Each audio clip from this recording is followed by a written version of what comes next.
So you want to escape from prison. Maybe you're planning ahead, maybe you're reading this from a cell right now, in which case, hi guards monitoring internet activity.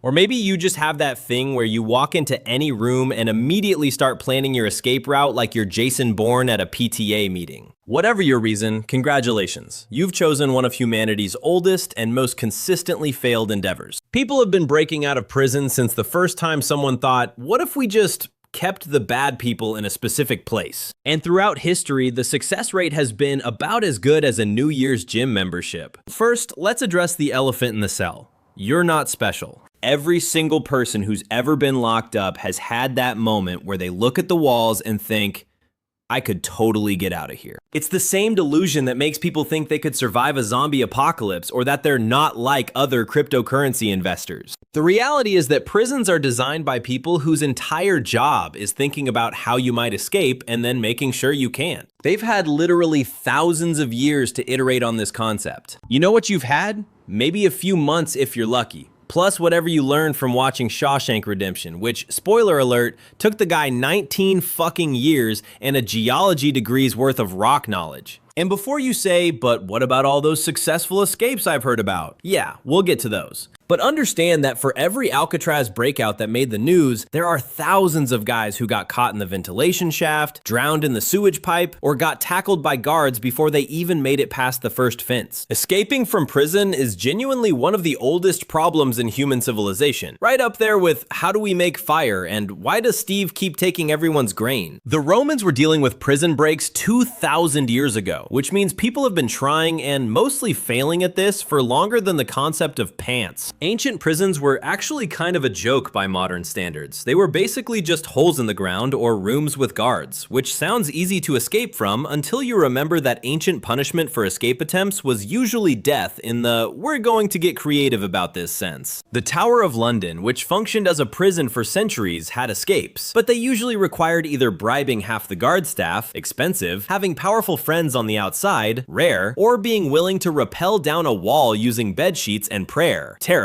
One guy in the 1100s escaped by getting his guards drunk, which is less Ocean's 11 and more the hiring standards were questionable. But even when security was theoretically worse, the punishment for getting caught was so disproportionately brutal that the risk-reward calculation was basically freedom or being drawn and quartered, which really makes you reconsider that tunnel you've been digging with a spoon. Fast forward to the 18th and 19th centuries, when prisons started getting modern and escapes got correspondingly more elaborate and stupid. This is when you start seeing the shit that ends up in movies. Digging tunnels, filing through bars, elaborate disguises that somehow worked despite everyone knowing everyone else in a prison population of like 40 people. The thing is, most of these escapes only worked because prison guards were paid approximately nothing and gave exactly that many fucks about their jobs. You could literally just walk out of some prisons if you looked vaguely official or waited for the guards to be drunk, which was often because, again, they were paid in what amounted to expired vouchers and disappointment. One famous escape from the French prison Bastille involved a guy hiding in a laundry basket, which sounds ridiculous until you realize the guards probably saw the human-shaped lump in the basket and thought, not my problem for 3 francs a week. The Australian penal colonies were supposed to be escape-proof because they were surrounded by thousands of miles of ocean and hostile wilderness. But people still tried, which tells you something about how bad conditions were when maybe I'll just swim to Indonesia seems like a reasonable plan. Speaking of spectacularly bad prison situations, Devil's Island, the French penal colony off the coast of South America that makes Alcatraz look like a fucking timeshare. This place operated from 1852 to 1953. Yes, 1953. Like during the time we had nuclear weapons and television, France was still shipping people to a disease-ridden jungle island, and it had an escape rate of approximately, you will die trying. The surrounding waters were shark-infested, the jungle was full of things that wanted to kill you, and even if you made it to the mainland, you were in the middle of South American rainforest with no supplies, no map, and no French to Spanish dictionary. Henri Charrière, the guy who wrote Papillon, claimed he escaped multiple times, though historians now think he maybe exaggerated or just straight up stole other people's escape stories, which is either fraud or the ultimate prison flex depending on how you look at it. The most common successful escape from Devil's Island was just surviving long enough to be released, which wasn't really an escape so much as extreme patience combined with not dying of malaria. The fact that people kept trying to escape despite watching other people fail, get recaptured, and die in horrible ways tells you that the human spirit is either incredibly resilient or just really bad at learning from others' mistakes. Now we get to Alcatraz, the escape everyone knows about because it combined actual ingenuity with the kind of insane commitment that makes you question whether these guys could have just used that energy to become successful at literally anything else. The 1962 escape by Frank Morris and the Anglin brothers is famous because it maybe worked, we still don't know if they survived, and it required months of planning, handmade tools, dummy heads made from soap and real hair, don't ask where they got the hair, just know it's prison, and the willingness to paddle across San Francisco Bay on a raft made of raincoats. The fact that this is the most famous Alcatraz escape should tell you something. The successful escape rate from a prison that only operated for 29 years was essentially 0 confirmed. 1 maybe. Those aren't great odds, especially when you consider that out of the 14 escape attempts involving 36 prisoners over those 3 decades, 23 were recaptured, 6 were shot and killed, and 2 drowned. The prison was built on a fucking island in the middle of a bay with freezing water and strong currents, specifically because someone said, how do we make escape as close to impossible as we can without just building this in space? And yet people still tried, because apparently the human brain is wired to think, but what if I'm different?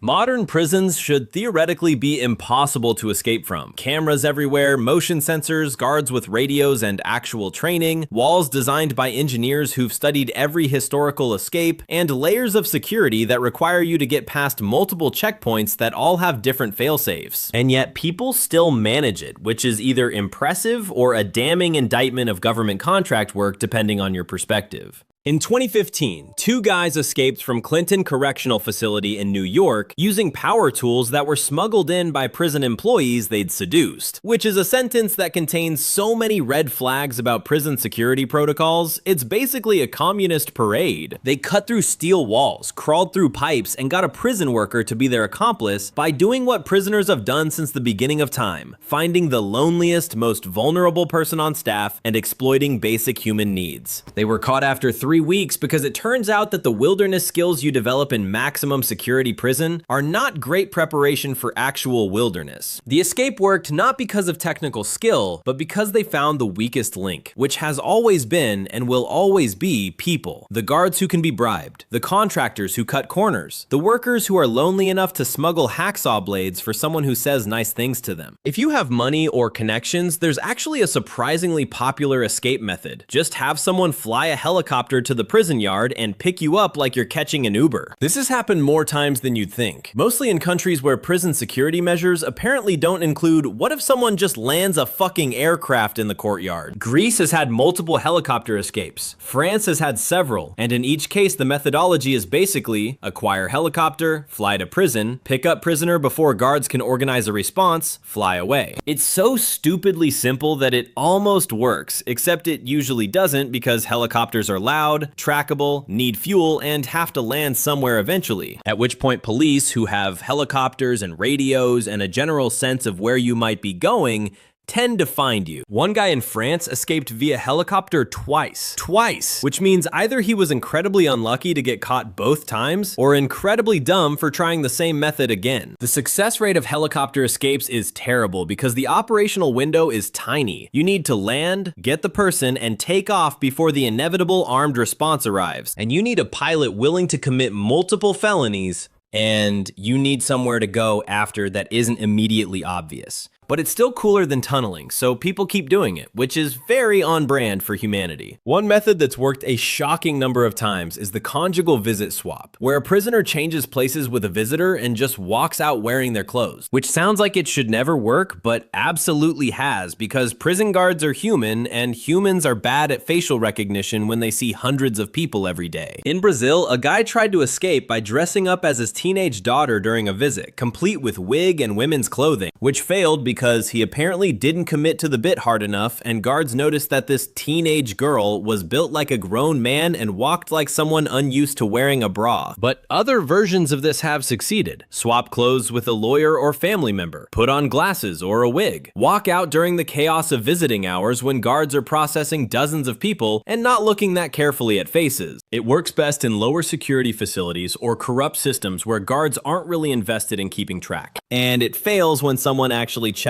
IDs or does a head count. The success rate after walking out is also terrible because now you're a fugitive and the first place police will check is your family's house, where your accomplice has hopefully not already snitched on you to reduce their own charges. They have. Tunneling is the prison escape method that everyone thinks of because it's in every movie. And it persists in real life because humans are apparently genetically programmed to think, what if I just dig? The Great Escape Tunnel in World War II is famous. The tunnels under the Berlin Wall were legendary. And people in modern prisons still try this, despite the fact that it requires moving literally tons of dirt without anyone noticing, not hitting underground utilities, having structural engineering knowledge to prevent collapse, and doing this all with improvised tools while hiding evidence from daily cell inspections. The longest successful prison tunnel in modern US history was dug at Dannemora in 2015. Yes, the same guys from the helicopter story earlier, different escape. And it took them months, with power tools, which again they got from corrupted staff. Most tunnel attempts fail because the dirt has to go somewhere, and hiding several cubic meters of soil in your cell is harder than it sounds. Or because someone snitches, or because you miscalculate and end up surfacing inside another part of the prison, which has happened and is comedy gold. Mexican drug cartels have built legitimate engineering marvels as tunnels, with lighting and rail systems and air conditioning, but those are for smuggling and have millions in funding. Your tunnel has a spoon and hope, and those aren't load-bearing materials. Let's be honest about why almost every escape attempt fails. Planning is hard, execution is harder, and the aftermath is hardest. You need tools, which means smuggling or improvising. You need time, which means avoiding detection during inspections. You need information about guard rotations, prison layout, and external geography. You need physical fitness to run, swim, climb, or whatever your escape requires. You need outside help or resources waiting for you because escaping the prison is just step one. Staying free requires money, transportation, fake IDs, and a plan that doesn't immediately lead police to your mom's house. Every hour you spend free, law enforcement is coordinating, checking associates, monitoring communications, and using resources you don't have access to. Most escapees are recaptured within 48 hours because they're in an unfamiliar area with no resources, and every cop in the region is looking for them. The smart ones had months or years to plan and still got caught because they made one mistake, forgot one detail, or trusted one person who decided that reducing their own sentence was worth giving you up. And all of this assumes you survived the actual escape, which is not guaranteed when you're crawling through sewage pipes, swimming through freezing water, or running through the wilderness with no supplies. So can you escape from prison? Technically, yes, in the same way you can technically win the lottery. It's possible, people have done it, but betting your future on it is fucking stupid. The actual success rate for prison escapes, measuring success as escaped and stayed free for the rest of your natural life, is effectively zero in modern developed nations with functioning law enforcement. The few who've managed it either had extraordinary resources, got extraordinarily lucky, or both.